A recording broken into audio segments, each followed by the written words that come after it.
विद्यार्थी मित्रांनो, जर तुम्ही 11th स्टँडर्ड मध्ये असाल, तर हा व्हिडिओ अतिशय इम्पोर्टंट आहे.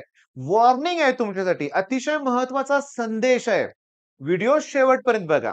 11th स्टँडर्ड आणि तुम्ही जर पालक असाल, तर तुम्ही हा व्हिडिओ तुमच्या अशा मित्रांबरोबर शेअर करा, की ज्यांची मुलं 10th किंवा 11th स्टँडर्डला इव्हन 12th स्टँडर्डला असली तरी चालतील. काय मला सांगायचं या व्हिडिओमध्ये मी एक्सप्लेन करतो. त्याच्या अगोदर मी काही गोष्टी तुम्हाला सांगणार आहे.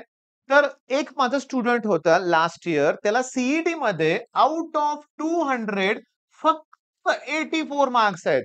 किती कमी मार्क आहेत ना, खूप कमी मार्क आहेत. पण दुसरा एक स्टुडंट आहे, त्याला 200 पैकी 102 मार्क होते. ओके. याच्यापेक्षा तर कितीतरी चांगले मार्क आहेत ना. पण थांबा, याचं जे पर्सेंटाइल होतं ते 93.66 आणि या मुलाचं पर्सेंटाइल 92 पॉइंट समथिंग. बरं 15-16 मार्क किती 16 कुठे जास्तच मार्क 18 मार्क जवळ-जवळ जास्त आहेत आणि पर्सेंटाइल किती फरक आहे. असं वाटलं ना, की एवढे मार्क ह्याच्यापेक्षा किती मार्क जास्त आहेत. ह्याला एक 95 पर्सेंटाइल तरी पाहिजे होते की नाही मार्क? नाहीत पडले. मग हेच मला तुम्हाला एक्सप्लेन करायचं आहे. पण काय मी एक्सप्लेन करतोय सगळं सांगतो तुम्हाला लक्षात घ्या. पण त्याच्या अगोदर अजून एक एक्झाम्पल द्यायचं आहे. माझ्या एका स्टुडंटला 200 पैकी 148 होते आणि दुसऱ्या स्टुडंटला 154. 148 ला 99.5 पर्सेंटाइल मिळालं. ओके. आणि 154 ला 98.8 पर्सेंटाइल. हे जे 99 वाले आहे ना, तिथं 0.1 न सुद्धा खूप फरक पडतो लक्षात घ्या. काय हा प्रकार आहे? काय हा प्रकार आहे? पालक ना इतके टेन्शनमध्ये असतात ना सीईटीच्या रिझल्ट नंतर, की सर आमच्या मुलाला मार्क तर एवढे पडले, पण पर्सेंटाइल पडलेच नाहीत. तर हा प्रकार असा आहे, हा शिफ्टवर डिपेंड असतो.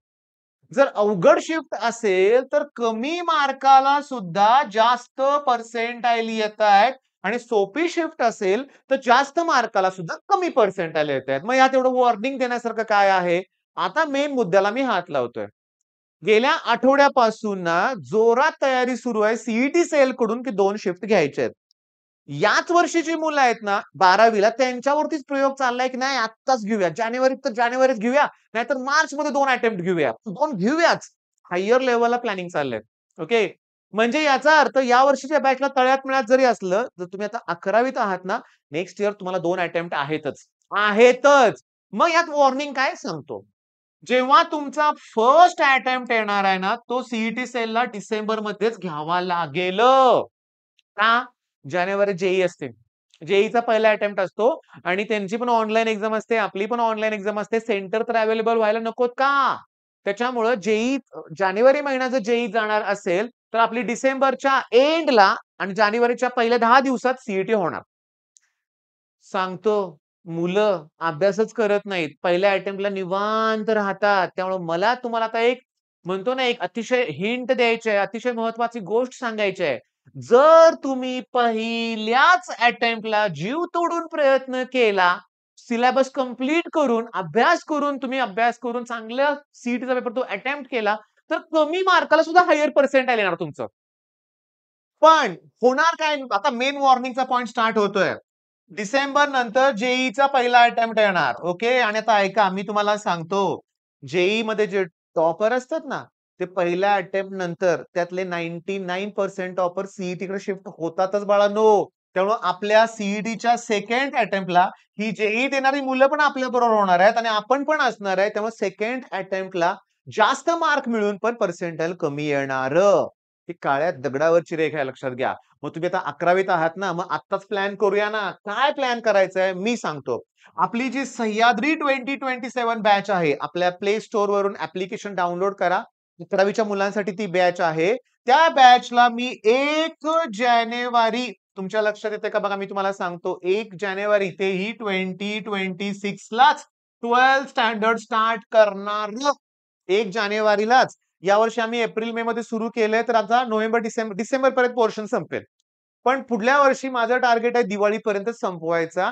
फुल लेंथ मॉक टेस्ट घ्यायच्या आणि ती मुलं फुल प्रिपरेशनमध्ये जेव्हा पहिला अटेम्प्ट देईल सीईटीचा, तेव्हा सगळ्यांना चांगले मार्क पडणार आहेत. हेच मला तुम्हाला वॉर्निंग द्यायची आहे. तुम्ही जर निवांत राहिला, तर तुम्हाला यांच्याबरोबर कॉम्पिटिशन करावं लागेल आणि ही मुलं एक्स्ट्राऑर्डिनरी आहेत बरं का. हां, जेईईत थोडासा धक्का लागलाय, की ती सीईटीकडे शिफ्ट होतात. अरे किती उदाहरणं सांगतोय. गेल्या 5 वर्षात 15,000 पेक्षा जास्त मुलांनी माझा कोर्स घेतलाय. जरा मोठ्या लक्षात घ्या. कोण आहेत हे सगळे? हे पुण्या, मुंबईतले किंवा साताऱ्यासारख्या ठिकाणचे जेईई करणारीच मुलं परत सीईटीकडे शिफ्ट झालेत. आणि त्यांनी महिन्या 2 महिन्यात कव्हर केलंय. मग मला काय म्हणायचंय, की आता काय होणार, की जेईचा अटेम्प्ट तर जानेवारीतच राहणार आहे. सीईटीचा त्याच्या अगोदरच घ्यावा लागणार आहे. मग जेईचा अटेम्प्ट असताना ती मुलं सीईटीकडे सिरियसली बघणार नाहीयेत. आपली कॉम्पिटिशन थोडी कमी असणार आहे. म्हणजे प्रत्येक गोष्टीचा विचार करून प्लॅन केला पाहिजे. मग हेच मला तुम्हाला मेनली वॉर्निंग द्यायची होती. ओके.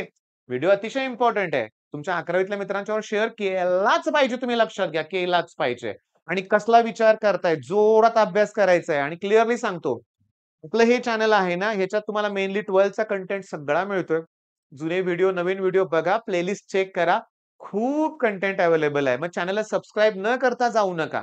मित्रांबरोबर शेअर करा. 11th स्टँडर्ड स्टुडंट असाल तर ॲपवरती ढिगानं फ्री लेक्चर्स आहेत. ते बघून तुम्ही कोर्स पर्चेस करू शकता. आणि त्यातही आम्ही इन्स्टॉलमेंट सारखा ऑप्शन दिलाय आणि 11च्या आमच्या कोर्सची फी 5,000 आहे. ती वन टाईम तुम्ही भरू शकता. नाहीतर 3 ईझी इन्स्टॉलमेंट सुद्धा भरू शकता. एकदा फी भरली की सीईटी होईपर्यंत परत फी भरायची गरज नाहीये. आणि त्या बॅचमध्ये आम्ही आमच्या सगळ्या बॅचेस पुन्हा इन्क्लूड करणार आहे. 12th मध्ये गेल्यानंतर जी मी बॅच नवीन लॉन्च करेन, ते त्या मुलांना 2027च्या बॅचच्या मुलांना ती बॅच मिळणार आहे. मग आता विचार न करता मी सांगतो तोच प्लॅन तुमच्या डोक्यात ठेवा, की पहिल्या अटेम्प्टला जोर लावून प्रयत्न करायचे आणि काही तुम्हाला प्रॉब्लेम असेल, तर आमचा नंबर आम्ही लिंकमध्ये डिस्क्रिप्शनमध्ये पण नंबर अजून 2 एक्स्ट्रा दिलेलेच आहेत. त्याच्यावर सुद्धा तुम्ही कॉल करू शकता. तुमचे डाउट्स क्लिअर करा. अभ्यासाला सुरुवात करा. All the best.